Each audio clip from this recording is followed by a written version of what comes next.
ఇక్కడున్న ఎక్కువ మంది చాలా సీనియర్ నాయకులు, మోస్ట్ ఆఫ్ దెమ్. నాకు ఇలాంటి సెషన్స్ ఎలా ఉంటాయో నాకు తెలియదు. ఫస్ట్ టైం నేను అంటే గొడవ ఎలా ఉంటుంది అసెంబ్లీలో నాకు తెలియదు.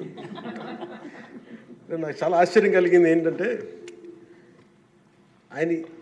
నేను ఇట్లాంటి గొడవలు టీవీల్లో గతంలో తెలంగాణ నరసింహన్ గారు గవర్నర్గా ఉన్నప్పుడు ఉమ్మడి రాష్ట్రం అప్పుడు గొడవలు చూశాను, టీవీలో చూసామని. అట్లీస్ట్ దానికి ఒక కారణం ఉండిందో ఇంకో 100 విభేదించే పరిస్థితులు ఉన్నాయి. ఇక్కడ విభేదించడానికి ఏముందో నాకు తెలియలేదు. నేను అనుకుంటా ఉన్నాను అసలు ఇలా ప్రవర్తించవచ్చా అని, ఇలా చేయొచ్చా అని. అంటే ఇది leaders should lead by example కదా.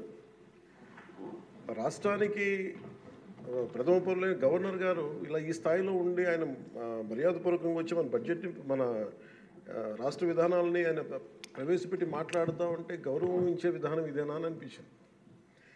సో నేను మనోహర్ గారితో మాట్లాడుతాను, మా సహచరులను మంత్రి మన సివిల్ సప్లైస్ మినిస్టర్ గారితో. నా రూల్ బుక్ మేమిద్దరు మాట్లాడుకుంటే rules of procedure and conduct of business in Andhra Pradesh legislative assembly ఏంటి సార్ ఇలాగే మాట్లాడేస్తారంటే దాంట్లో చూపించాను. చాప్టర్ 5లో when the house assembles under article 175 176 of the constitution, every member shall maintain the dignity and the solemnity of the occasion before, during or after the governor's address and shall not obstruct or interrupt the address in any manner. Maintenance of dignity and solemnity at governor's address అనేది చాలా స్పష్టంగా ఈ rule బుక్లో ఉంటే మనమే రూల్స్ని implement చేయాల్సిన వాళ్ళం. వారికి సంఖ్యాబలం ఉందా లేదా పక్కన పెడితే every member of this house has a responsibility to follow the rules. మనమే కనుక రూల్స్ని బ్రేక్ చేస్తే ఇంక మన ప్రజలకి కానీ చూసే వాళ్ళకి ఏం చెప్తాం. నాకు చాలా కాలం క్రితం నేను అప్పుడప్పుడు మనోహర్ గారిని అడుగుతూ ఉంటాను, సరే అసెంబ్లీలో ఇక్కడ ఏమి గొడవలు జరిగినా ఎందుకు కేసులు పడవని అనేవాడు. ఇక్కడ ఏమి మీకు కొట్టుకో, ఇది నేను నాకు చాలా కామన్ మ్యాన్ ఒక ఇష్యూ, ఒక ఇంక్విజిటివ్నెస్. అండ్ నాకు పార్లమెంట్లో గొడవ జరిగినప్పుడు ఏమి ఏంటి ఇబ్బంది పెట్టేస్తారు ఏంటంటే ఇక్కడ అవేమి ఉండవు, ఇక్కడ ఇట్స్ ఫ్రీ ఫర్ ఆల్ అన్నట్టుగా మాట్లాడితే then we have more responsibility. మన మీద రూల్స్ పెట్టలేదు అంటే ఏం కేసులు పెట్టమండి. ఇదే కనుక నిన్న వాళ్ళు చేసిన గొడవే కనుక గవర్నర్ గారి మీద ఆయన సుప్రీంకోర్టు జస్టిస్గా ఉన్నప్పుడు ధైర్యం చేయగలరా, కళ్ళల్లో చూడగలరా?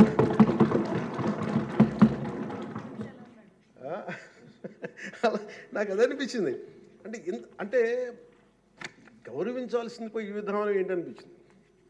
నిన్న టీవీ వాళ్ళని అడిగారు, మీరు వీళ్ళ వైసీపీ నాయకులు ఇలా మాట్లాడారు కదా, మీ ఇదేంటి అని. YCP synonym for ruckus. అంటే గొడవకు కానీ బూతులు కానీ వాళ్ళు పర్యాయ పదం అయిపోయారు.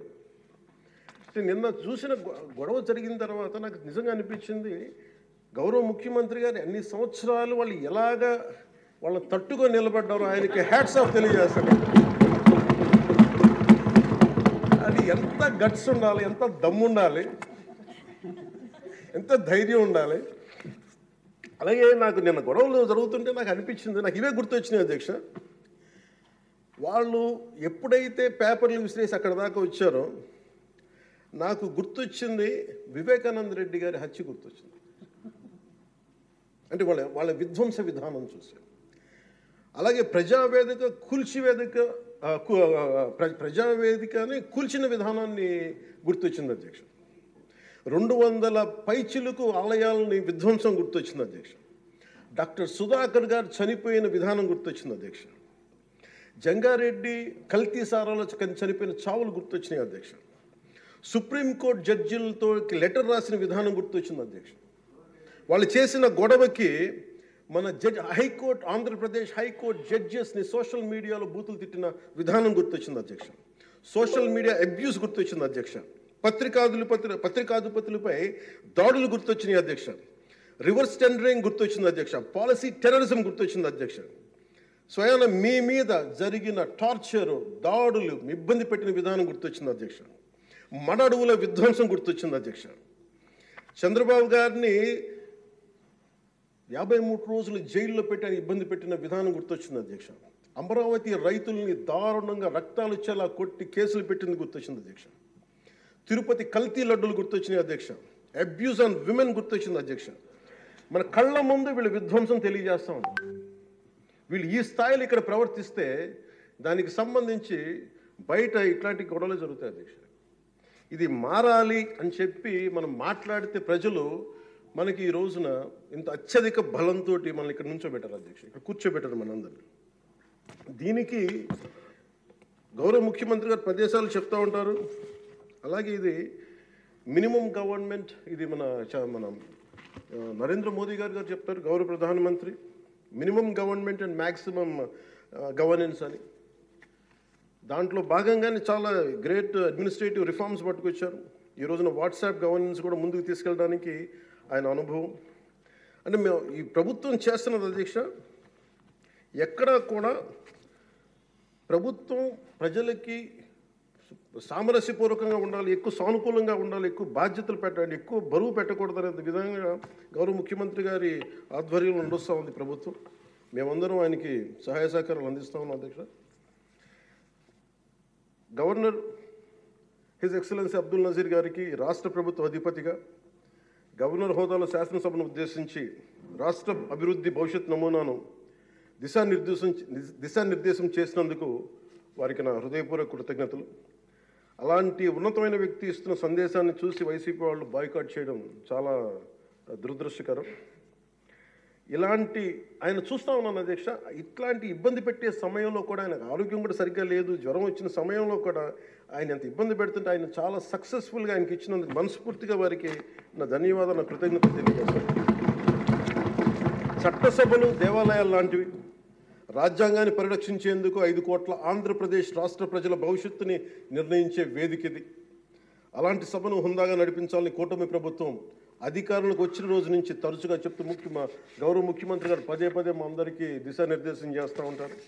గతంలో కూడా మొదటి రోజు కూడా వారికి ఎట్లా రావాలి పెడితే లేదు మనం ఇబ్బంది పెట్టొద్దు, వాళ్ళకి 11 సీట్లు వచ్చినా కానీ పాపం వారికి ఇవ్వాల్సిన గౌరవం వాళ్ళకి ఇద్దామని చెప్పి ఏ రోజు కూడా ఇబ్బంది పెట్టి గబుక్కుని ఒక మాట అంటుంటే గౌరవ సభ్యులు కొంతమంది ఇక్కడి నుంచి అలా చెయ్యొద్దు, అలా మాట్లాడకండి అని అందరినీ చాలా సున్నితంగా మందలించారు ఆయన. ఇట్లాంటి ఉన్నప్పుడు వాళ్ళు ప్రవర్తించే విధానం చాలా బాధ అనిపించింది. మేమందరం 164 మంది సభ్యులు చాలా బాధ్యతగా వ్యవహరిస్తున్నాం అధ్యక్ష. భవిష్యత్తులో కూడా రాజ్యాంగ పరిరక్షణ, రాష్ట్ర ప్రజల సంక్షేమం, రాష్ట్ర సమగ్ర అభివృద్ధి ధ్యేయంగా వ్యవహరిస్తామని సందర్భంగా గవర్నర్ గారికి శాసనసభ వేదికగా తెలియజేస్తాం. నిన్న సభలో గందరగోళం సృష్టించి సభ నుండి వెళ్ళిపోయిన 11 మంది ఎమ్మెల్యేల పార్టీకి సంబంధించిన ఎమ్మెల్సీ ప్రవర్తనలను ఖండిస్తూ ఇందులో ఆ తప్పు లేనప్పటికీ కూడా గవర్నర్ గారికి ప్రభుత్వం తరఫున క్షమాపణ తెలియజేస్తాను అధ్యక్ష. గౌరవ శాసనసభ స్పీకర్ శ్రీ అయ్యన్న పాత్రుడి గారికి, సభలో ఆసీనులై ఉన్న గౌరవ ముఖ్యమంత్రి శ్రీ నారా చంద్రబాబు నాయుడు గారికి, మంత్రివర్యులకు, శాసనసభ్యులకు, శాసనమండలి సభ్యులకు, అలాగే సభ నుంచి వెళ్ళిపోయిన వైసీపీ సభ్యులకు కూడా నా హృదయపూర్వక నమస్కారం. అధ్యక్ష, మేము ఆర్థిక ఇబ్బందులు పడుతున్న రాజధాని ఇచ్చి కూడా రాజధాని నిర్మించుకోలేని రాష్ట్రంలో గత ప్రభుత్వం రాజధానిపై నిర్మాణం దృష్టి పెట్టకుండా 3 ముక్కలాట ఆడింది. అభివృద్ధి కుంటుపడింది, ఆర్థిక స్థిరత్వం కోల్పోయింది. ఈ కారణంగా పెట్టుబడులు మందగించాయి, అధికార దుర్వినియోగం, క్షీణించిన శాంతి భద్రతలు, మౌలిక సదుపాయాలు, కల్పన వైఫల్యం కారణంగా రాష్ట్రం తీవ్ర సంక్షోభంలోకి వెళ్ళిపోయింది. ఇలాంటి సమయంలో గౌరవ ముఖ్యమంత్రి శ్రీ నారా చంద్రబాబు గారి నాయకత్వంలో ఆయన ఈ సవాళ్ళను అధిగమిస్తూ ప్రభుత్వాన్ని స్థాపించాం. ఇప్పుడు ఆర్థిక, సామాజిక, సాంస్కృతిక, విద్య, ఆరోగ్య, పర్యావరణ మరియు మౌలిక సదుపాయాల అభివృద్ధి లక్ష్యంగా ప్రాంతాల వారి సమగ్రమైన అభివృద్ధి ప్రణాళికతో ముందుకు వెళ్తున్నాం. ఎన్నికల ముందు పరిస్థితులు చూసాం. సాంత్వన, ఓదార్పు కావాల్సిన రాష్ట్రానికి ఈ రోజున వాళ్ళు బాధ్యతారాహిత్యం మనకి చూసాం. గత కొంతకాలంగా రాష్ట్రం ఆర్థిక సుస్థిరత కోల్పోయిన ధర్మిలా తిరిగి నారా చంద్రబాబు గారి నాయకత్వంలో పునర్జీవం వైపు అడుగులు వేస్తున్న కీలక సమయం అది. అదేవిధంగా ప్రభుత్వంలో పారదర్శకత, జవాబుదారీతనం తీసుకురావాలనే ఉద్దేశంతో పంచాయతీరాజ్ శాఖలో అవినీతికి ఎటువంటి తావు లేకుండా ఉద్యోగుల బదిలీల కార్యక్రమం చేపట్టడం జరిగింది అధ్యక్ష. గ్రామ పంచాయతీలో ఘనంగా జాతీయ వేడుకలు జరుపుకోవాలనే ఉద్దేశంతో గణతంత్ర దినోత్సవాల వేడుకలను ఖర్చులను పెంచి పంచాయతీలకు అందించడం జరిగింది. ప్రభుత్వం అధికారంలోకి వచ్చిన వెంటనే ఒకే రోజు 13,326 గ్రామ సభలు నిర్వహించి ప్రపంచ రికార్డు సాధించామన్న ఈరోజు తీసుకున్న నిర్ణయాలను చిత్తశుద్ధితో అమలు చేసేందుకు పల్లె పండుగ పేరుతో కార్యక్రమం రూపొందించి 3 నెలల కాలంలో సంక్రాంతి పండుగ నాటికి రాష్ట్ర వ్యాప్తంగా ప్రతి గ్రామంలో రోడ్లు నిర్మించే చర్యలు తీసుకున్నాం అధ్యక్ష. కేంద్ర ప్రభుత్వం గ్రామీణ అభివృద్ధి శాఖ ఆధ్వర్యంలో ప్రతిష్టాత్మకంగా నిర్వహించే మహాత్మా గాంధీ జాతీయ ఉపాధి హామీ పథకం ద్వారా విడుదలవుతున్న నిధులను పూర్తి స్థాయిలో సద్వినియోగం చేసుకుంటూ అభివృద్ధి కార్యక్రమాలకి వినియోగం చేస్తూ కేంద్ర ప్రభుత్వం చేత ప్రశంసలు అందుకుంటున్న విషయాన్ని సందర్భంగా మీకు తెలియజేస్తాం అధ్యక్ష. దాదాపు 4,500 కోట్ల వ్యయంతో 30,000 అభివృద్ధి కార్యక్రమాలను ప్రారంభించి రాష్ట్ర వ్యాప్తంగా 4,300 కిలోమీటర్ల సీసీ రోడ్ల నిర్మాణం చేపట్టడం జరిగింది అధ్యక్ష. గత ప్రభుత్వం 5 ఏళ్ల హయాంలో 1,800 కిలోమీటర్ల సీసీ రోడ్లు నిర్మాణం చేస్తే కేవలం 6 నెలల కాలంలో గౌరవ ముఖ్యమంత్రి శ్రీ నారా చంద్రబాబు గారి నాయకత్వంలో కూటమి ప్రభుత్వం 4,300 కిలోమీటర్ల నిర్మాణం చేపట్టింది. ఇప్పటికీ 3,000 కిలోమీటర్లు పూర్తి కాగా ఇంకో 1,300 కిలోమీటర్ల రోడ్ల నిర్మాణం ముగింపు దశకి చేరుకునే అధ్యక్ష. ఇవే కాకుండా పాడి రైతుల ఆదాయాన్ని పెంచేలా పాడి పశువులకి రక్షణ కల్పించే ఉద్దేశంతో రాష్ట్ర వ్యాప్తంగా 22,500 గోకులాలని నిర్మాణం చేపట్టడం జరిగింది అధ్యక్ష. గత ప్రభుత్వం 5 ఏళ్ల కాలంలో కేవలం 268 మినీ గోకులాలు మాత్రమే నిర్మించింది అధ్యక్ష. వాళ్ళు 5 సంవత్సరాల కాలంలో వాళ్ళు నిర్మించింది 268 మినీ గోకులాలు అధ్యక్ష. ఎన్డీఏ ప్రభుత్వం నారా చంద్రబాబు గారి నాయకత్వం వచ్చింది 22,500 గోకులాల మీద నిర్మాణం చేపట్టడం జరిగింది. అలాగే పంచాయతీరాజ్ శాఖ నుంచి ప్రత్యేకించి గత ప్రభుత్వం ప్రతి శాఖలో కూడా అవినీతిని నిధుల మళ్లింపు దుబారా ఖర్చులు నిర్లక్ష్య ధోరణి భవిష్యత్ అవసరాలపై దృష్టి పెట్టకపోవడం వంటి కారణాలతో రాష్ట్ర భవిష్యత్తు వెనక్కి వెళ్ళింది అధ్యక్ష. దాని మీద గవర్నర్ గారి ప్రసంగం గ్రామీణాభివృద్ధి ప్రాముఖ్యత గురించి చాలా బలంగా నొక్కి చెప్పారు. రాష్ట్ర అభివృద్ధి గ్రామాలే బలమైన పునాదికి ఈ ప్రభుత్వం నమ్మి ఆచరించి చూపిస్తుంది. గ్రామ సభల నిర్వహణ, ఉపాధి హామీ పనులు, గ్రామీణ మౌలిక వనరుల అభివృద్ధి, తాగునీటి సరఫరా, పారిశుద్ధ్య సౌకర్యాల ఒక ఉద్యమంగా పల్లె పండుగని ముందుకు తీసుకెళ్తున్నాం అధ్యక్ష. ఈ ప్రయత్నాల ద్వారా విజన్ 2047కి అనుగుణంగా మన రాష్ట్రంలోనే దేశంలోనే నెంబర్ 1 లక్ష్యంగా నిలబెట్టాలని మనస్ఫూర్తిగా మేమందరం కృషి చేస్తున్నాం అధ్యక్ష. అదేవిధంగా రాష్ట్రంలో ప్రతి ఇంటికి స్వచ్ఛమైన తాగునీరు అందించేందుకు ప్రతి ఇంటికి పంప్ కనెక్షన్, నీటి కనెక్షన్ ఇవ్వాలనే ఉద్దేశంతో కేంద్ర జలశక్తి సహకారంతో ఆధ్వర్యంలో చేపట్టిన జల్ జీవన్ మిషన్ గత ప్రభుత్వం నిర్వీర్యం చేశారు. దాన్ని ఎక్కడ పైప్ లైన్లు వేస్తున్నాం, ఎందుకు వేస్తున్నాం కూడా తెలియకుండా నీటి వనరులు లేని చోట పైప్ లైన్లు వేశారు. అలా నిధులను చాలా దుర్వినియోగం జరిగింది. ఇప్పుడు దాన్ని ముందుకు తీసుకెళ్తున్నాం అధ్యక్ష. అలాగే మేము వచ్చినప్పుడు ఎన్నికల సమయంలో కుల గణన మాత్రమే కాదు, యువతలో నైపుణ్య గణన జరగాలని మేమందరం కోరుకున్నాం అధ్యక్ష గౌరవ ముఖ్యమంత్రి గారి ఆధ్వర్యంలో. దాని ప్రకారమే విద్యాశాఖ మంత్రి హెచ్ఆర్డి మినిస్టర్ శ్రీ గౌరవ మంత్రివర్యులు శ్రీ నారా లోకేష్ గారి ఆధ్వర్యంలో ఈ రోజున ఇక్కడ మనకి మంగళగిరిలో దాన్ని పైలట్ ప్రాజెక్టుగా ఈ స్కిల్ డెవలప్మెంట్కి సంబంధించిన సెన్సస్ జరుగుతూ ఉంది అధ్యక్ష. మనస్ఫూర్తిగా వారికి నా ధన్యవాదాలు కృతజ్ఞతలు తెలియజేస్తాను అధ్యక్ష. అలాగే ఆయన నాయకత్వంలో వీసీల నియామకం 10 మెరిట్ ఓరియంటెడ్, బీసీలని కాదు అన్ని కులాలకి న్యాయం జరిగేలాగా దాదాపు 10 మంది మెరిట్ ఓరియంటెడ్ వీసీలు నియమించినందుకు మనస్ఫూర్తిగా వారికి నా అభినందనలు తెలియజేస్తాను అధ్యక్ష. అదేవిధంగా సామాన్యులకి వైద్య ఖర్చులు భారం కాకూడదనే ఉద్దేశంతో ఎన్నికలు ఇచ్చిన హామీ ప్రకారం 25 లక్షలు 2.5 లక్షల నుంచి 25 లక్షల ఆరోగ్య బీమా అందించే లక్ష్యంతో ప్రణాళిక సిద్ధం చేస్తున్నందుకు మనస్ఫూర్తిగా ముఖ్యమంత్రి గారికి నా ధన్యవాదాలు తెలియజేస్తాను. ఇందులో భాగంగా గత ప్రభుత్వం 1,000 రూపాయలు పెన్షన్ పెంచడానికి 5 ఏళ్ల సమయం తీసుకుంటే కూటమి ప్రభుత్వం అధికారంలో వచ్చిన నెల రోజుల్లోనే గౌరవ ముఖ్యమంత్రి శ్రీ నారా చంద్రబాబు నాయుడు గారి నాయకత్వంలో 1,000 రూపాయలు పెన్షన్ పెంచి ప్రభుత్వ యంత్రాంగంలోనే 1వ తేదీనే పెన్షన్ల పంపిణీ కార్యక్రమాన్ని చాలా దిగ్విజయంగా పూర్తి చేయగలుగుతుంది. అలాగే ఆడబిడ్డలకు ఇచ్చిన మాట నిలబెట్టుకుంటూ సంవత్సరానికి 3 ఉచిత గ్యాస్ సిలిండర్లని అందజేస్తాం అధ్యక్ష.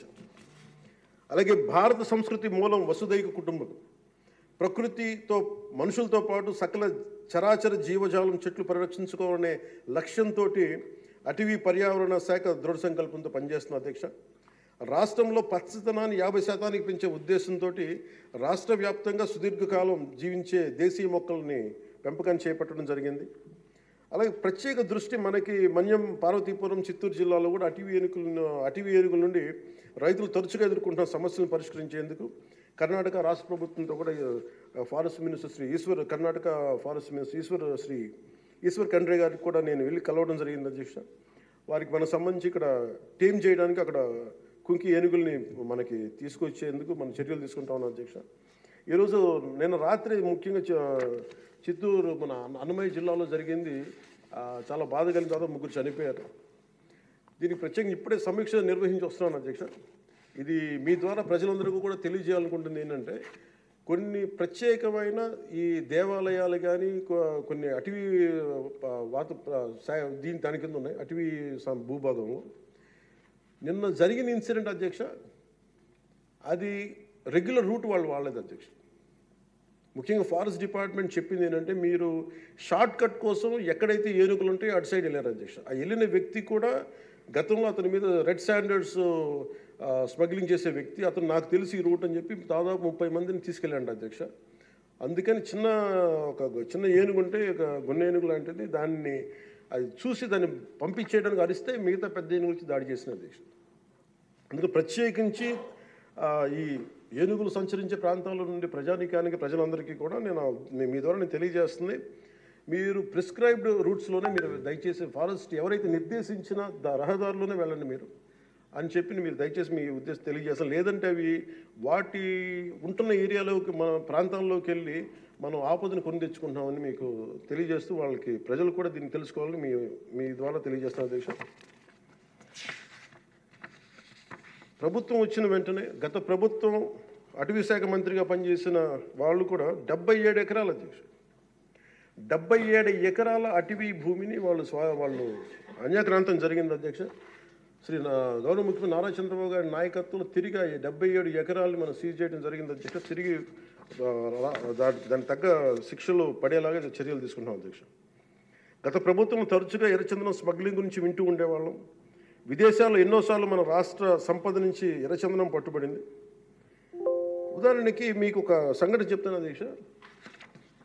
ఎంత నెగ్లిజెంట్గా ఉన్నారంటే, నేను కుంకి ఏనుగుల గురించి కర్ణాటకకి వెళ్ళాను అధ్యక్ష. వెళ్తే అక్కడ కర్ణాటక ఫారెస్ట్ డిపార్ట్మెంట్ వాళ్ళు చెప్తుంది ఏంటంటే, వాళ్ళకి థ్యాంక్ యూ చెప్తున్నారు. థ్యాంక్ యూ అని మీ వల్ల 125 కోట్ల ఆదాయం వచ్చిందని చెప్తున్నారు మీ ఆంధ్రప్రదేశ్ వల్ల. నాకు అర్థం కాలేదు ఏంటి సార్ అంటే, మనకి పచ్చని మన ఎర్రచందనం చెట్లు కొట్టేసి కర్ణాటకకి వెళ్ళిపోయినాయి. అక్కడ కర్ణాటక ఫారెస్ట్ డిపార్ట్మెంట్ వాళ్ళు పట్టుకొని దాన్ని వాళ్ళు స్వాధీనం చేసుకొని 2 విడతలుగా ఒకసారి 100 కోట్లు ఇంకోసారి 25 కోట్లు మన ఎర్రచందనాన్ని స్వాధీనం చేసుకొని వాళ్ళు ట్రెజరీలోకి జమ అయింది అధ్యక్ష. మన ఫారెస్ట్ డిపార్ట్మెంట్ అధికారులకు కూడా తెలియదు అధ్యక్ష. ఇంకా ఆయన అటవీ శాఖ మంత్రి గురించి చెప్పకలే, 77 ఎకరాలు స్వాధీనం చేసుకున్నారు కాబట్టి అనేకనంతం జరిగిపోయింది, ఆయన పట్టించుకునే మైండ్లో లేడండి. అంటే ఇంత అడ్డగోలు దోపిడీ జరిగింది అధ్యక్ష. మన ఫారెస్ట్ డిపార్ట్మెంట్ కూడా నేను అడిగే వరకు నేను వెళ్ళి ఆ రోజు రివ్యూ చేయకుండా ఉండుంటే, ఆ రోజు వెళ్లకుండా కానీ ఉండుంటే ఈ విషయం ఎప్పటికీ బయటకు వచ్చినది కాదు అధ్యక్ష. ఇలాంటి ఎన్ని జరిగినాయో కూడా దీని మీద గౌరవ ముఖ్యమంత్రి గారు ప్రత్యేకించి, ఇది లా అండ్ ఆర్డర్ సంబంధించిన విషయం కూడా కాబట్టి మీరు ప్రత్యేక దృష్టి పెట్టాలి ఫారెస్ట్ డిపార్ట్మెంట్ అనేది కూడా నేను మీ దృష్టికి తీసుకొస్తాను గౌరవ స్పీకర్ గారి ద్వారా. అలాగే వన్యప్రాణుల సంరక్షణ, వాటి ఆక్రమణ వేటను నిషేధించేందుకు అటవీ శాఖ చాలా కఠినంగా వ్యవహరిస్తుంది అధ్యక్ష. తీర ప్రాంతాలను పరిరక్షించేందుకు మడ అడవుల పెంపకంపై ప్రత్యేక దృష్టి పెట్టడం జరిగింది.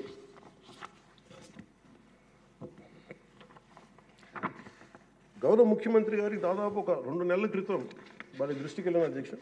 వారి దృష్టికి కొన్ని విషయాలు తీసుకొచ్చాను. గత 5 సంవత్సరాల కాలంలో చాలా మీకు తెలుసు ఉత్తరాంధ్ర ప్రాంతంలో గిరిజన ప్రాంతాల్లో అసలు డోలీల ద్వారా పేషెంట్స్ని తీసుకొచ్చి అంబులెన్స్ వెళ్ళలేని గ్రామాలు ఉన్నాయి, రోడ్లు లేని గ్రామాలు ఉన్నాయి.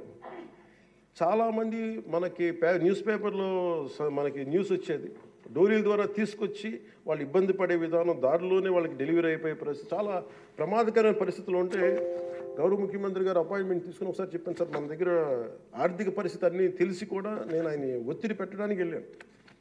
సార్ మీరు ఇట్లా ఉంది పరిస్థితి అంటే, ఆయన అడ్మినిస్ట్రేటివ్ శాంక్షన్ ఒక 35 కోట్లు ఆ రోజున పెద్ద మనసుతో ఇచ్చారు అధ్యక్ష. ఆ తర్వాత అలాగే మన కేంద్రంలో కొన్ని స్కీమ్స్ ఉన్నాయి, వాటన్నిటి ద్వారా తీసుకెళ్ళి ముందు రోడ్లు వేస్తే అధ్యక్ష ఈ రోజున ఇది మీ దృష్టికి తీసుకొస్తున్నాం ప్రజలందరికీ మీ ద్వారా. రహదారి నిర్మాణంతో ఇన్ని 7 దశాబ్దాల కాలంలో సార్ తొలిసారిగా అంబులెన్స్ కూత విన్న గిరిజన గ్రామం పొలంగూడ అధ్యక్ష.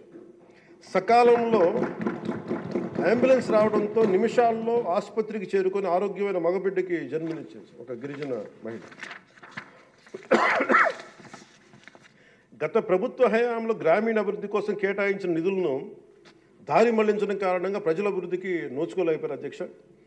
కానీ గత ప్రభుత్వ తప్పిదాలను సరిచేస్తూ అధికారులకు వచ్చిన రోజు నుండి గ్రామీణ అభివృద్ధి లక్ష్యంగా వికసిత్ భారతంలో ఏ ఒక్క గ్రామం కూడా అభివృద్ధికి స్వర్ణాంధ్ర ఉండే ఏ గ్రామం కూడా అభివృద్ధికి దూరం కాకూడదు అన్న సంకల్పంతో గౌరవ ముఖ్యమంత్రి శ్రీ నారా చంద్రబాబు నాయుడు గారి నేతృత్వంలో రాష్ట్ర ప్రభుత్వం కృత నిశ్చయంతో పనిచేస్తున్న అధ్యక్ష.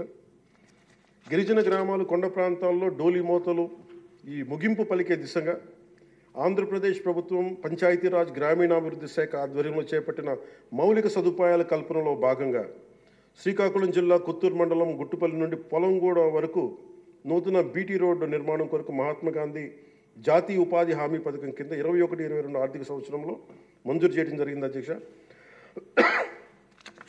దీనిని సీతంపేట గిరిజన సంక్షేమ ఇంజనీరింగ్ డిపార్ట్మెంట్ ఏజెన్సీ పని పూర్తి చేయాల్సి ఉంది. నూతన ప్రభుత్వం ఏర్పడిన తర్వాత అధికార యంత్రాంగంతో సమీక్షలు నిర్వహించి ఏ రోడ్లు అయితే చేయలేదో కొన్ని రోడ్లని ప్రత్యేకించి ఒక రోడ్డుని ఎన్నుకొని ఈ రోడ్డు నిర్మాణం పూర్తి చేసేందుకు కావాల్సిన చర్యలు తీసుకోవడం జరిగింది అధ్యక్ష. 2024 డిసెంబర్ నెలలో 2.5 కిలోమీటర్ల బీటీ రోడ్డు నిర్మాణం మొదలుపెట్టి 2025 జనవరి నెలాఖరు నాటికి ఈ నిర్మాణం పూర్తి చేయడం జరిగింది అధ్యక్ష.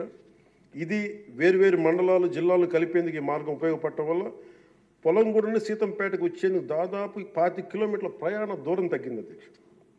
రోడ్డు నిర్మాణ కారణంగా 23 ఫిబ్రవరి 2 రోజుల క్రితం 25 నాడు తొలిసారిగా ఇందాక మీకు చెప్పినట్టుగానే అంబులెన్స్ కూతురు గ్రామ ప్రజలు విన్నారు అధ్యక్ష.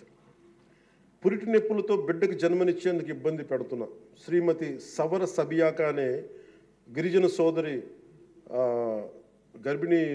గిరిజన సోదరి మహిళ ఈ నూతన రహదారి మీదుగా నిమిషాల వ్యవధిలో హిరమండలంలోని ప్రాథమిక ఆరోగ్య కేంద్రానికి తీసుకురావడం జరిగింది అధ్యక్ష. చాలా మగబిడ్డకి జన్మనిచ్చారు. ఈ రహదారి ఏర్పాటు ద్వారా 6 గిరిజన గ్రామాలకు సంబంధించిన 1260 మంది డోలీ మోతల కష్టాలని నారా చంద్రబాబు నాయుడు గారి నాయకత్వంలో ఈ రాష్ట్ర ప్రభుత్వం తీర్చింది అధ్యక్ష. ప్రత్యేకించి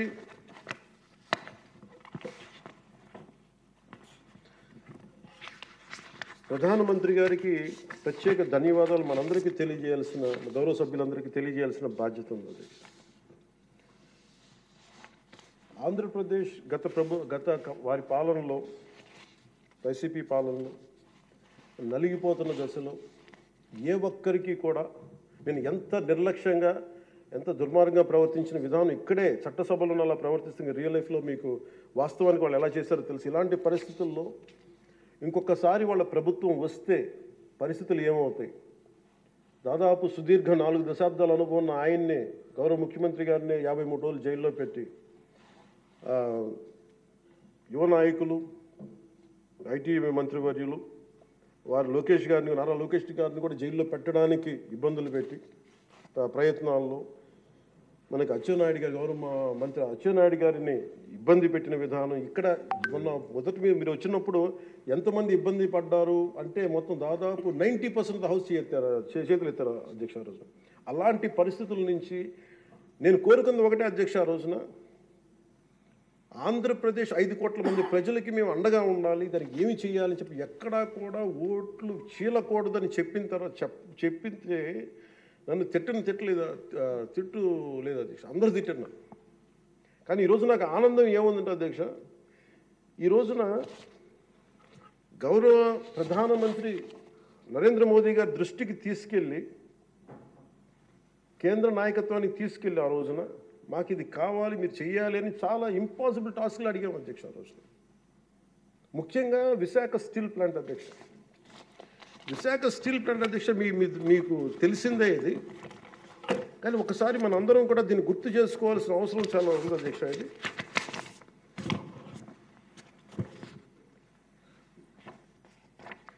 1966 అక్టోబర్లో విశాఖ ఉక్కు ఆంధ్రుల హక్కు అనే నినాదంతో రాష్ట్ర వ్యాప్తంగా ఉద్యమం మొదలైంది. దాదాపు ఉద్యమంలోకి యువత విద్యార్థులు పూర్తి స్థాయిలో వచ్చారు. 1966 నవంబర్ 1వ తేదీన రాష్ట్ర వ్యాప్తంగా నిరసనలు చేపట్టారు. లాఠీ చార్జీలు, కాల్పుల్లో 32 మంది చనిపోయారు అధ్యక్ష. వీటిలో ఒక బిగ్ లిస్ట్ ఉంది అధ్యక్ష, 32 పేర్లు. ఉదాహరణ కొన్ని పేర్లు చెప్తున్నా అధ్యక్ష. టి సన్యాసిరావు, అంజూరి అప్పారావు, తంగిళ్ళ సత్యం, పోలినేని ఏసయ్య, మస్తాన్, హబీబుల్లా రెహమాన్, బాలమురళీకృష్ణ, సాంబశివరావు, పరాంకుశ్ దాస్. తెలంగాణ జగిత్యాల నుంచి సాయిరెడ్డి, కాకినాడ నుంచి బాబురావు గారు కానీ, ఇలా పీలేరు, ఆదిలాబాద్, వరంగల్, పలాస, ఉమ్మడి రాష్ట్రం నుంచి ఇంతమంది చనిపోయారు అధ్యక్ష. ఇది ఒక ఇంపాసిబుల్ టాస్క్ అధ్యక్ష. దీనిని ప్రైవేటీకరణ జరిగిపోతుంది అని అంటే ఎంత బలమైన ఇబ్బందులు పెట్టారంటే అధ్యక్ష. ఆ రోజున వీళ్ళు ఈ రోజున కూర్చోబెట్టి వీళ్ళు చాలా ఎక్కువ మాట్లాడుతూ ఉన్నారు. వీళ్ళు ఆ రోజున 21 జనవరి 27న విశాఖ ఉక్కు పరిశ్రమలో పెట్టుబడుల ఉపసంహరణ డిజిన్వెస్ట్మెంట్ కేంద్రం ప్రకటన చేశారు అధ్యక్ష. ఆ రోజున వీళ్ళు మద్దతు పలికారు అధ్యక్ష. వైసీపీ నాయకులు మద్దతు పలకటమే కాకుండా వాళ్ళు కూర్చొని మమ్మల్ని అందరినీ ఇరకాటంలో పెట్టాలని. అలాంటి పరిస్థితుల్లో నేను మా నాయకులు మనోహర్ గారు వెళ్ళాం అధ్యక్ష ఢిల్లీకి. వెళ్ళి ఇక్కడ సభ జరిగింది. సభ జరిగితే మేము ఆ రోజున కేంద్ర మంత్రి, హోంమంత్రి శ్రీ అమిత్ షా గారిని కలిసాం అధ్యక్ష. ఉక్కు ప్రైవేటీకరణపై నిర్ణయం మీరు పునరాలోచించుకోమని చెప్పాము అధ్యక్ష. ఒకటే చెప్పాము అధ్యక్ష, ఈ రోజున ఇంతమంది చనిపోయారు, దాదాపు 32 మంది. మా ఆంధ్రప్రదేశ్లో తెలంగాణకి తెలంగాణ అన్న భావం ఉంటుంది. మా ఆంధ్రప్రదేశ్కి దురదృష్టం ఏంటో దౌర్భాగ్యం తెలియదు. మాకు ఎప్పుడు కులాల భావం తప్ప మేము ఆంధ్రులు అనే భావన మాకు లేదు. ఒకే ఒక్క చోట ఆంధ్రులు అనే భావం ఎక్కడ వస్తుందంటే విశాఖ స్టీల్ ప్లాంట్ ఒక్క దగ్గరే ఆంధ్రులు అనే హక్కు భావన వస్తుంది. అంటే మేము అది నేను చాలాసార్లు అనుకుంటూ ఉంటాను అధ్యక్ష, ఎందుకు విశాఖ ఉక్కు అనుకనే ప్రతి ఒక్కరికి ఒక ఏకత ఉంటుంది. దాంట్లో ఐడెంటిటీ ఎందుకు ఉంటుందని ఆలోచిస్తే అధ్యక్ష 32 మంది యువకుల బలిదానం, దాని శక్తి దానికి ఉంటుంది అధ్యక్ష. అది కదిపేస్తుంది. అలాంటిది నేను ఒకటే చెప్పాను. మేము వెళ్ళి సార్ ఇది కనుక మీరు చేయగలిగితే అది ఎవరి చేతుల్లో లేదు, అది మీరు పెద్ద మనసుతో ఆలోచించి డిస్ఇన్వెస్ట్మెంట్ చేయమంటే వాళ్ళు ఒకటి చెప్పారు అధ్యక్ష. మేము గతంలో మీరు ఈ మినీరత్న కంపెనీ ఉంది అధ్యక్ష, దానికి డ్రెడ్జింగ్ కార్పొరేషన్ ఆఫ్ ఇండియా అని, దాన్ని తీసుకోగలిగా కానీ దీన్ని తీసుకోలేమని చెప్పి మాకు కూడా ఏం చెప్పారంటే అధ్యక్ష, ఇది ఇంపాసిబుల్ అన్నట్టుగానే చెప్పారు అధ్యక్ష ఆ రోజున. కానీ నేను 2 చేతులు జోడించి మా ప్రయత్నం మేము చేసాం అధ్యక్ష. అదృష్టవశాత్తు గౌరవ ముఖ్యమంత్రి గారు ముందుకు తీసుకెళ్లారు అధ్యక్ష. ఈ ప్రపోజల్ని చాలా బలంగా తీసుకెళ్లారు ఆయన. అదే ప్రభుత్వం నిన్న అంత గొడవ చేసిన నాయకులు నిన్న వాళ్ళు ఏం చేశారంటే అధ్యక్ష, గతంలో దాన్ని స్టీల్ ప్లాంట్ని ప్లాట్గా ముక్కలేసి అమ్ముకోవడానికి సిద్ధపడిపోయారు అధ్యక్ష. Really it's a shame. నేను మొన్న స్టీల్ ప్లాంట్ సంఘాల నాయకులు నా దగ్గరికి వస్తే అడిగాను, ఆ రోజున మీరు అంత గోల చేశారు కదా, మీరు మేము ఉన్నప్పుడే ఇంత గోల చేస్తారు, గౌరవ ముఖ్యమంత్రి గారు ఉన్నప్పుడే ఇంత మీరు చాలా ప్రజాస్వామ్యం ఇంత గోల చేస్తారు, ఆ రోజు అతను ఉంటే ఒక్కళ్ళు నోరెత్తిపోయారంటే కొడతారని భయమా మీకు అన్నాను కామ్గా. అంటే ఇలాంటి పరిస్థితుల నుంచి ఈ రోజున మన స్టీల్ ప్లాంట్కి డిస్ఇన్వెస్ట్మెంట్ని ఆపి తిరిగి పెట్టుబడులు తీసుకొచ్చినందుకు మనకి భారతదేశ ప్రధానమంత్రి శ్రీ నరేంద్ర మోదీ గారికి ప్రత్యేక ధన్యవాదాలు తెలుపుతున్నాను.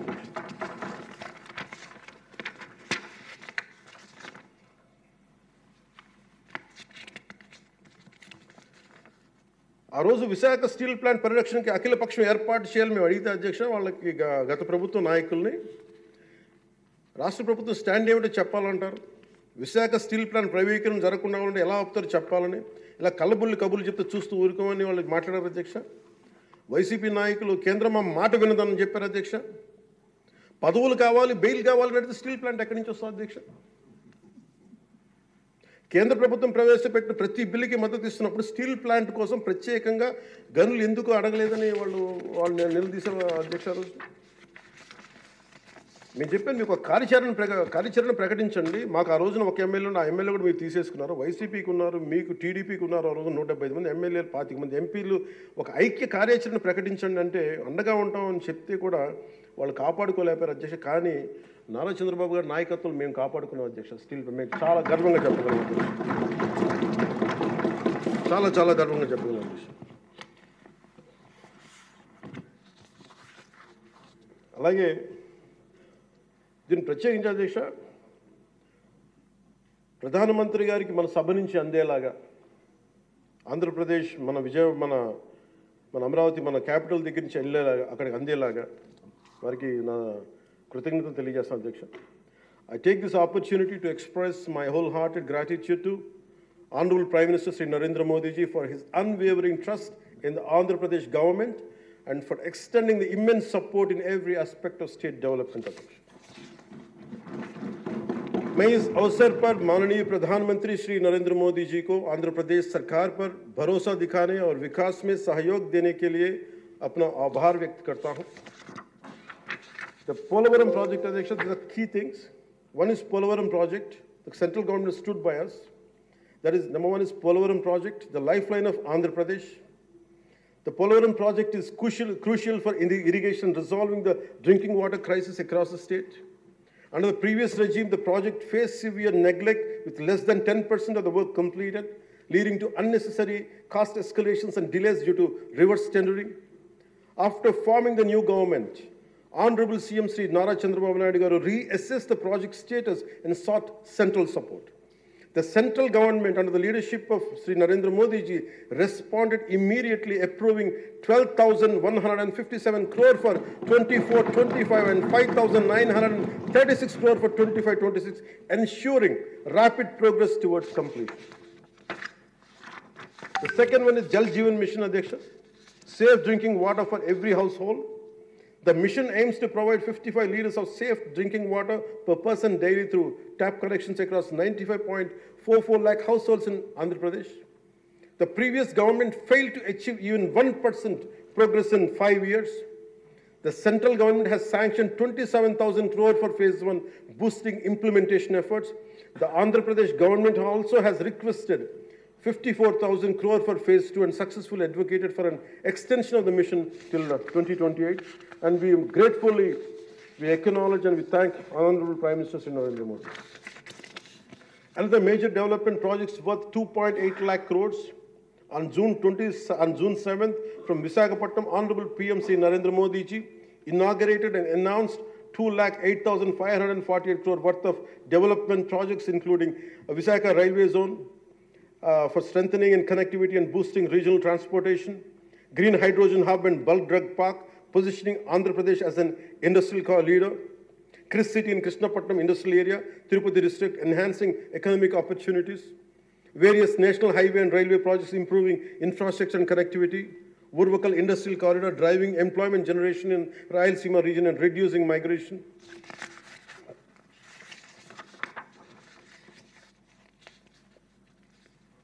Visakha steel plant, as I said, sir, it holds a very great emotional connection. I'm grateful to Honorable PM for understanding and allocating funds for additional supporting, increasing its financial support from 620 crore to 8,620 crores for 24-25 and 3,295 crore for 25 and 26, ensuring its revival and profitability. We are grateful to Honorable PM Narendra Modi.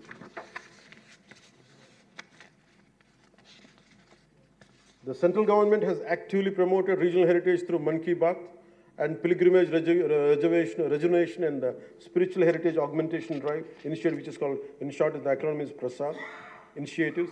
Andhra Pradesh Wooden Toys Tableau won a national award at the Republic Day Parade, bringing national recognition to our Andhra Pradesh craftsmanship. Commitment towards Vikasit Bharat 2047 on behalf of 5 crore Andhra Pradesh people. We express gratitude to Honorable PM Sri Narendra Modi ji for his unwavering trust in our state government under the leadership of Sri Nara Chandrababu Naidu Garu. Under his visionary leadership, Andhra Pradesh is committed to contributing towards a $2 trillion economy as a part of Vikasit Bharat 2047. We all will work relentlessly to achieve Swarnandhra 2047, ensuring a prosperous and developed Andhra Pradesh. Employment generation through Narega, the central government has allocated 5,621 crore under wage component and 3,233 crore under material component through Narega, which has generated 22.04 crore working days and provided employment to 73.27 lakh laborers, ensured 100 days of assured employment for 3.23 lakh families. Development of Amaravati and building a world-class capital. The YCP government neglected the construction of Amaravati and misused and diverted central funds, leading to uncertainty and loss of investor confidence. Due to the lack of stable government and clear policies, many international companies refrained from investing in Andhra Pradesh. The newly formed NDA government is committed to developing Amaravati as a world-class capital under the leadership of Sri Nara Chandrababu Naidu garu. So for this, central government has sanctioned 15,000 crore and assured continued support for timely completion of the capital. This will not only accelerate the state's growth, but also attract top global companies, creating a strong and economic and industrial ecosystem in the state of AP.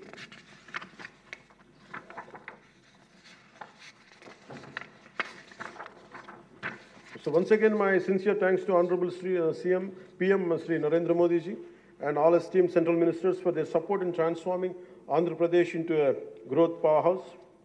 एक बार फिर आंध्र प्रदेश को विकास महाशक्ति में बदलने में उनके समर्थन के लिए माननीय प्रधानमंत्री श्री नरेंद्र मोदी जी और सभी सम्मानित केंद्रीय मंत्रियों को मेरा हार्दिक धन्यवाद। ఈ మాటలు మీకు చెప్పి సెలవు తీసుకున్న అధ్యక్ష, ముఖ్యమంత్రి శ్రీ చంద్రబాబు నాయుడు గారి సలహాలు సూచనలతో మేమందరం ముందుకెళ్తున్నాం అధ్యక్ష.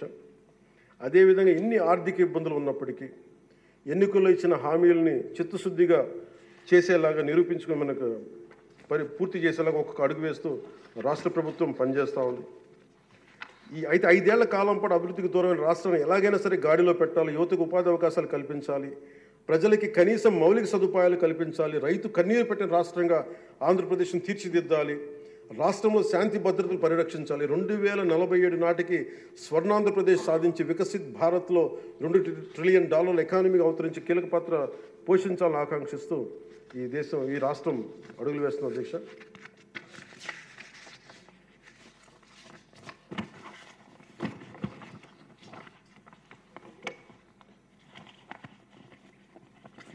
చాలా నలిగి వచ్చాము అధ్యక్ష. మీ మీద కూడా కేసులు పడ్డాయి, మిమ్మల్ని కూడా ఇబ్బంది పెట్టారు. ఇలాంటి సమయంలో one caution all of us, వ్యక్తిగతంగా నేను తీసుకున్న అధ్యక్ష, నా పార్టీ వ్యక్తులు కూడా చెప్తా ఉన్నాను, ఇది ప్రజలకు కూడా తెలియజేస్తాం. గత 5 సంవత్సరాల కాలం నలిగిపోయాం అధ్యక్ష. మేమందరం గౌరవ ముఖ్యమంత్రి గారు ఎంత నలిగిపోయారు మనందరికీ తెలుసు. ఎంత ఇబ్బంది పడ్డారు, ఇంట్లోంచి ఆడవాళ్ళు బయటికి రావాలంటే ఇబ్బంది పడ్డారు, రాష్ట్రంలో నవ్వు లేదు, భయాలు ఉండి, అలాంటి స్థాయి నుంచి మేమందరం కలిపి ప్రజల్లో విశ్వాసాన్ని చెరుకున్నాం అధ్యక్ష. వీళ్ళు నిలబడతారు. ఒక మనందరం తీసుకోవాల్సిన మా అందరికీ కూడా నేను పదే నాకు చెప్పుకుంటాను అధ్యక్ష. అది సంకీర్ణ ప్రభుత్వాలు చాలా ఛాలెంజింగ్ అధ్యక్ష. ఒక పార్టీ అయితే ఇబ్బంది లేదు, కానీ మన అదృష్టమో ఏదో దురదృష్టమో తెలియదు, కానీ సంకీర్ణ ప్రభుత్వం వచ్చింది మనది. అది ఎటు తీసుకున్నా కానీ our commitment is for people అధ్యక్ష. ఎన్నిసార్లు కూడా చాలాసార్లు గౌరవ ముఖ్యమంత్రి గారికి నన్ను ఇబ్బంది పెట్టి చాలామంది చాలా రకాల వ్యాఖ్యలు చేసినప్పటికీ కూడా మేము బలంగా కలిసి ఉంటాం అనడానికి ఇది వారి గురించో నా గురించో లేదంటే లోకేష్ గారి గురించి ఇంకెవరి గురించే కాదు. ఇది we have committed for people అధ్యక్ష. మేము ఆంధ్రప్రదేశ్ ప్రజల కోసం మేము నిలబడి ఉన్నాం అధ్యక్ష. ఇబ్బందిగా ఉంటాయి కొన్ని కానీ సంకీర్ణ ప్రభుత్వం కలిసి లేకపోతే మటుకు ప్రజలకి మేము ద్రోహం చేసిన అవుతాం అధ్యక్ష. ఎట్టి పరిస్థితుల్లో కూడా అధ్యక్ష మేము మీకు మాటిస్తున్నాం, ప్రజలకు మేము మీ ద్వారా మాటిస్తున్నాం. మాలో ఎన్ని ఇబ్బందులు ఎన్ని ఇట్లాంటివి వచ్చినా, ఎవరన్నా మాట్లాడిన గౌరవ సభ్యులు ఎవరన్నా మాట్లాడిన మేము వీటిని అధిగమించి ప్రజల్లో మన్నను చూరుకొని 15 సంవత్సరాలు ఖచ్చితంగా మా ఎన్డీఏ ప్రభుత్వం ఉంటుంది. ఎన్ని ఇబ్బందులు ఉన్నప్పటికీ కూడా కింద పడతాం, మీద పడతాం, అవి మా ఇంటి విషయాలు అధ్యక్ష. అవి మన ఇంటి విషయాలు, అవన్నీ మన ఎన్డీఏ కూటమి విషయాలు, మన కుటుంబ విషయాలు. కింద పడతాం, మీద పడతాం, ఒక మాట అనొచ్చు, ఇంకోటి అనొచ్చు, నాకు ఏం అభ్యంతరం. కానీ ఇంకొకసారి మటుకు గవర్నర్ గారికి గౌరవం ఇవ్వని వ్యక్తుల పార్టీ మటుకు ఈ సభలో అడుగు పెట్టకూడదు, వాళ్ళకి ఇప్పుడు అధికారం రాదు. దీంట్లో మనం ప్రజాస్వామ్యం కేవలం ఎన్నికల విజయాలతో పరిపూర్ణం కాదు అధ్యక్ష. మంచి పరిపాలన అందించాలంటే జవాబుదారీతనంతో కూడిన చర్చలు అవసరం అధ్యక్ష. ప్రతిపక్షం అనేది లేదు. నేను చెప్పాను, మాకంటే ఒక సీట్ వచ్చినా మీరు ప్రతిపక్షంలో కూర్చున్నారు కానీ నేను సంతోషంగా ఉంటానంటే పాపం లేదు. మీకు ప్రజలు మీకు ఇవ్వలేదు అవకాశం లేదు. మాకు దామాషా పద్ధతి ప్రకారం పర్సంటేజ్ ప్రకారమే మాకు ఓట్లు మాకు ప్రతిపక్షం కావాలంటే they should go to Germany అధ్యక్ష. అక్కడ ప్రాసెస్ ఉంది, అక్కడ ఫెసిలిటీ ఉంది, అక్కడ సౌలభ్యం ఉంది. మీరందరూ తలా ఒక కాంట్రిబ్యూషన్ చేసుకుని సభ్యులందరూ వాళ్ళకి కూర్చొని ఫ్లైట్ టికెట్ వేసి పంపిస్తాం అధ్యక్ష. అంటే ఇక్కడ మనకున్న, అంటే మనం సరదాగా మాట్లాడుకున్న మనకున్న బాధ్యత, మనమే అధికార పార్టీ, మనమే మన గౌరవ ముఖ్యమంత్రి గారు చెప్పారు అధ్యక్ష, మనమే ప్రతిపక్షంగా కూడా ప్రవర్తించాలని. అంటే నిర్మాణాత్మక ప్రతిపక్షంగా యాజ్ ఎ కాన్షియస్ కీపర్గా. సింగపూర్లో మనకు తెలిసి PIP, people's action party, which is initiated by great leader Lee Kuan Yew, స్వీయ నియంత్రణ కోసం వాళ్ళు అధికారంలో ఉండటం కారణంగా స్వీయ నియంత్రణ కోసం అధికార పార్టీలోనూ విభిన్నమైన అభిప్రాయాలతో కూడిన చర్చలు చేస్తారు అధ్యక్ష. భారతదేశ స్వాతంత్రం వచ్చాక పార్లమెంటు మొట్టమొదటి సమావేశ సందర్భం ప్రస్తుత సభకి ప్రజలు ఇచ్చిన తీర్పును ప్రతిబింబిస్తుంది. అప్పుడు ఇతర పార్టీ నుండి గెలిచిన అంబేద్కర్ గారిని న్యాయశాఖ మంత్రిగా నియమించారు. ప్రతిపక్ష జనసంఘ చెందిన శ్యాంప్రసాద్ ముఖర్జీ నెహ్రూ గారు మంత్రివర్గంలో చేర్చుకున్నారు. వారు బాబు రాజేంద్ర ప్రసాద్ గారిపై అనేక నిర్ణయాలపై విభేదించేవాళ్ళు. ఎమర్జెన్సీ తర్వాత వచ్చిన ప్రభుత్వంలో కాంగ్రెసేతర పక్షాలు వాజ్పేయి గారు కానీ, మొరార్జీ దేశాయ్ గారు కానీ, చరణ్ సింగ్ గారు విభిన్నమైన పక్షాలు భాగస్వామ్యం అయినాయి. నేటి ఆంధ్రప్రదేశ్ పరిస్థితి స్వాతంత్రం సిద్ధించిన తర్వాత లేక ఎమర్జెన్సీ తర్వాత దేశ పరిస్థితిని గుర్తు చేస్తున్న అధ్యక్ష. రెండో ప్రపంచ యుద్ధంలో కూడా బ్రిటన్కి జాతీయ ఐక్యత అవసరమైనందున లేబర్ పార్టీ నాయకుడు అట్లీ చర్చిల్ సంకీర్ణ మంత్రివర్గంలో మంత్రి అయ్యారు. మా పార్టీ, మా కూటమి పాత తరం విలువలతో కూడిన రాజకీయం చేస్తాం అధ్యక్ష. అందుకే ఈ ఇబ్బందుల్లో మేము నిలబడతాం.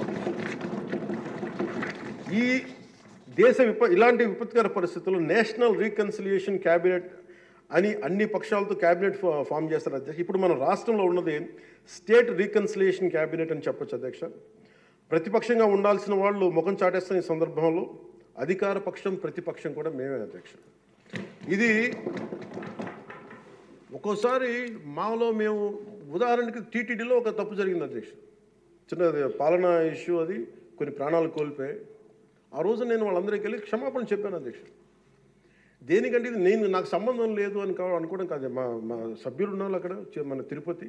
ఎందుకు క్షమాపణ చెప్పారంటే అధ్యక్ష, బాధల్లో ఉన్న వాళ్ళకి, ప్రాణాలు కోల్పోయిన వాళ్ళకి మనం తగ్గి మీ బాధలు మనం తిరిగి ప్రాణాలు తీసుకురాలేము అధ్యక్ష. కానీ మేము ఉన్నాం మీ బాధలను పంచుకోవడానికి. ఏదో కొంత ఊరట చెప్పకపోతే అధ్యక్ష, అది మనందరం తప్పు చేసిన వాళ్ళు అవుతుంది అధ్యక్ష. మనం ఆ రోజున తప్పు చెప్పకుండా ఉంటే, ఆ రోజు మనకి సారీ చెప్పకుండా కనుక ఉండుంటే అధ్యక్ష, వాళ్ళని బలం చేసిన వాళ్ళు అవుతాం, వాళ్ళు బలం పెంచిన వాళ్ళు అవుతాం అధ్యక్ష. ఎట్టి పరిస్థితుల్లో కూడా 11 సభ్యులుండి వాళ్ళు ఇంకా ఇంత గోల చేయగలుగుతున్నారంటే వాళ్ళకి ఒక్కటి పెరిగితే ఎంత గోల చేస్తారో మనం అందరం కూడా ఆలోచించాల్సిన అవసరం ఉంది. సో మన విభేదాలు విభేదాలు ఉంటాయి. ఒక తల్లికి పుట్టిన బిడ్డలకి విభేదాలు ఉంటాయి. మనందరం రకరకాల పార్టీల నుంచి వచ్చాం, రకరకాల పరిస్థితులు. కానీ మనందరం కమిట్మెంట్ ఫర్ ఎ వికసిత ఆంధ్రప్రదేశ్, స్వర్ణ ఆంధ్రప్రదేశ్. గౌరవ ముఖ్యమంత్రి గారు ఎందుకు నాకు అంత గౌరవం అంటే, ఒక పార్టీ నడపడం ఎంత కష్టం నాకు తెలుసు అధ్యక్ష. 4 దశాబ్దాల నుంచి నేను ఒకవైపు ఆయన చంపి ఆయన ఇబ్బంది పెడతా ఉంటాను. సార్ నాకు ఇది కావాలి, మాకు డబ్బులు ఇవ్వండి. డబ్బులు నా కోసం కాదు, నేను అడిగేది ఏం అడుగుతాను, రోడ్లు కావాలని అడుగుతాం. లేదంటే గౌరవ సభ్యులందరూ నాకు రోజు మా పంచాయతీలో రోడ్లు లేవు, ఈ ఇబ్బందులు ఉన్నాయంటే ఫైనల్గా మళ్ళీ నేను వెళ్ళి ముఖ్యమంత్రి గారే చేయి చేస్తాను. ఆయనేమో పయ్యావుల కేశవ్ గారి వైపు చూస్తారు. ఉదాహరణకి మీకు ప్రతిసారి ఇబ్బంది ఉంటుంది అధ్యక్ష. కానీ వీటన్ని అధిగమించాలంటే we have to show our collective commitment and leadership to the state of Andhra Pradesh and to its people.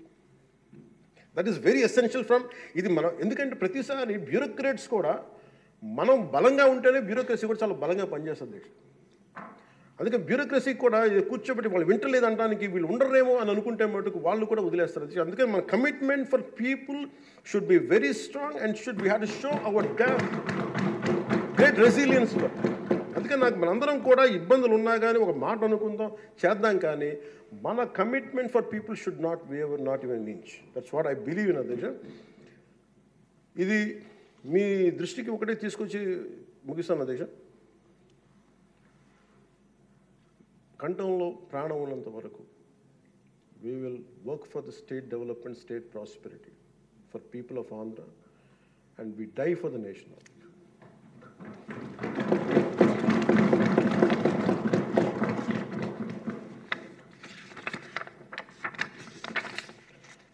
మరోమారు గౌరవ స్పీకర్ గారి ద్వారా గవర్నర్ గారికి మనస్ఫూర్తిగా ధన్యవాదాలు తెలియజేస్తూ ఎప్పటికప్పుడు మీ సలహాలు సూచనలు అందిస్తూ ప్రభుత్వం నుంచి మంచి పరిపాలన అందించేందుకు సహకరిస్తానని ఆశిస్తున్నాను. ముగింపు వాక్యాలుగా ప్రధాని శ్రీ నరేంద్ర మోదీ గారి మాటల్ని గుర్తు చేసుకుంటున్నాం. Good governance with good intentions is a hall mark of a government. Implementation with integrity is our core passion. And ఈ మాటలు చెప్పి నేను ముగిస్తాను అధ్యక్ష. నాకు అవకాశం ఇచ్చిన గౌరవ స్పీకర్ గారికి, అలాగే గౌరవ ముఖ్యమంత్రి గారికి, గౌరవ సభ్యులందరికీ, పేరు పేరులందరికీ, మంత్రివర్యులందరికీ ధన్యవాదాలు తెలియజేస్తున్నాను. జై హింద్. ముఖ్యమంత్రి గారు మాట్లాడే ముందు సార్ 2 విషయాలు చెప్పాలనుకున్నాను సార్. గతంలో ఉమ్మడి రాష్ట్రంలో మీరు ముఖ్యమంత్రిగా ఉన్నప్పుడు నేను అటవీ శాఖ మంత్రిగా పనిచేసిన సంగతి మీకు గుర్తుంది. అప్పుడు మీరు ఒక కార్యక్రమం చేపట్టారు, అందరికీ సంతోషకర కార్యక్రమం. అది గుర్తు చేయాలని మీ సమావేశం మీకు తెలియజేస్తున్నాను. ఆ రోజుల్లో మీరు గ్రీన్ కార్ప్స్ అని చెప్పి ఒక కార్యక్రమం పెట్టారు సార్. ఇప్పుడు పవన్ కళ్యాణ్ గారు ఆ శాఖలో మంత్రిగా ఉన్నారు, అటవీ శాఖ మంత్రిగా ఉన్నారు. అప్పుడు అటవీ శాఖ ద్వారా కార్యక్రమం చేసాం సార్. అప్పుడు ఉమ్మడి రాష్ట్రంలో సార్ ఉప ముఖ్యమంత్రి గారు 5 లక్షల మంది పిల్లలని సార్ తయారు చేశారు. హై స్కూల్స్ నుంచి జూనియర్ కాలేజ్